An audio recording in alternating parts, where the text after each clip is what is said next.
Bom dia, gente. Eu sou o João Vitor Carmo de Novaes e irei apresentar agora o trabalho da disciplina de Patologia Geral do curso de Medicina da Faculdade de Ciências Médicas de Minas Gerais.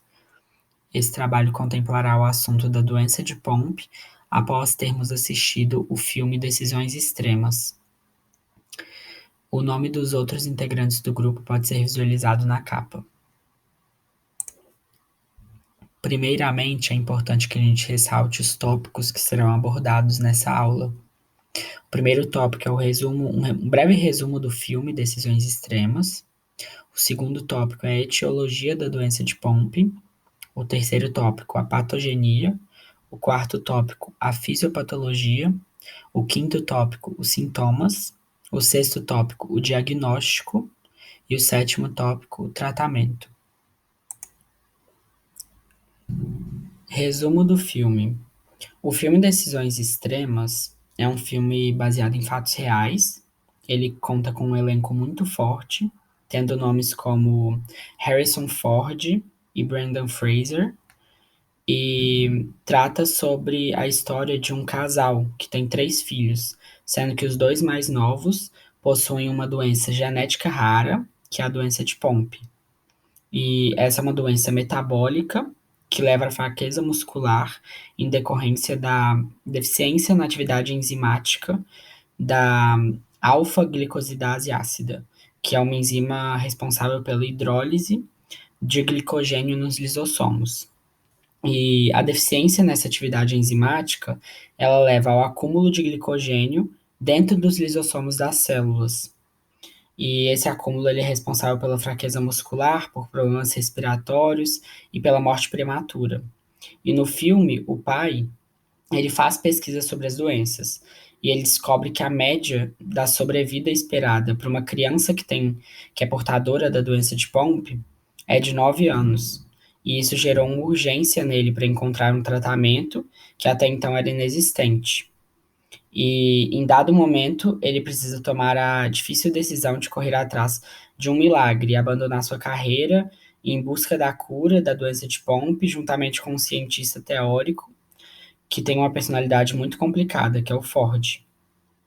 E ele decide passar o máximo de tempo com os filhos no restante da vida que eles ainda têm. E esse é um filme que faz chorar e rir várias vezes. Agora, tratando-se da etiologia da doença de Pompe, é importante que a gente ressalte que a doença de Pompe ela também é denominada como glicogenose tipo 2 ou então como deficiência de maltase ácida. E essa é uma doença genética autossômica recessiva, rara, degenerativa e progressiva. E para ser acometido, o indivíduo ele tem que portar os dois genes com a mutação. E a sua incidência é estimada em 1 para 40 mil indivíduos, sendo que em determinados grupos étnicos, como nos afro-americanos e nos chineses, a incidência é mais elevada. Agora, sobre a patogenia da doença de Pompe, é importante que a gente fale que ocorre um distúrbio neuromuscular causado pelo déficit da enzima GAA, que é a alfa-glicosidase ácida, como eu já mencionei anteriormente, que é uma enzima lisossômica, que ela libera glicose conforme a demanda de energia celular. E esse fato, ele provoca um acúmulo excessivo e progressivo de glicogênio nos lisossomos, que é a principal reserva energética encontrada no fígado e nos músculos. Agora, acerca da fisiopatologia da doença de Pompe, é importante que a gente ressalte alguns aspectos. O primeiro é que, em decorrência da deficiência da enzima GA, que é a enzima alfa-glicosidase ácida, o glicogênio ele se acumula dentro dos lisossomos e dos citoplasmas de muitos tecidos do corpo, sendo o músculo estriado e cardíaco os mais afetados. E esse acúmulo, ele acaba danificando o funcionamento celular e destruindo as células por hipertrofia e ruptura dos lisossomos. Dessa forma, ocorre um acometimento neuromuscular progressivo e ele é frequentemente fatal nas formas mais graves.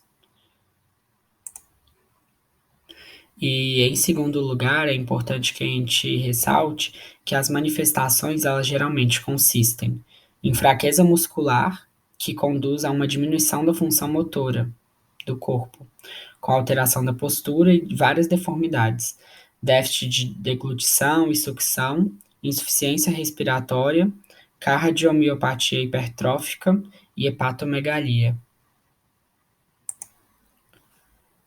No quinto tópico, é importante que a gente discuta sobre os sintomas da doença de Pompe.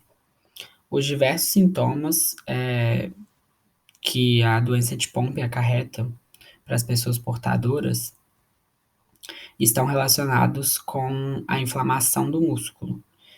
E dentre aqueles apresentados pelas crianças portadoras da doença de Pompe, destacam-se a fraqueza muscular debilitante progressiva, a dificuldade respiratória, hepatomegalia e cardiomegalia. E outros sintomas que podem ser presentes incluem câimbras, escoliose e escápula alada. Além disso, é importante que a gente ressalte alguns tópicos sobre o diagnóstico da doença de Pompe, como ele é feito e tudo mais. Então, o diagnóstico da doença de Pompe, ele é feito através da coleta de um pouco de sangue, de uma amostra de sangue, para avaliar a atividade da enzima GAA. E caso seja verificada pouca ou nenhuma atividade, é realizado um exame genético para que seja confirmada a doença. E é possível fazer o diagnóstico do bebê enquanto ele ainda está em gestação, através da amniocentese. E este exame ele deve ser feito no caso de pais que já tenham tido algum filho com a doença de Pompe ou quando um dos pais tem a forma tardia da doença. E o exame de DNA, ele pode também ser usado como método de apoio no diagnóstico. Agora, finalmente tratando sobre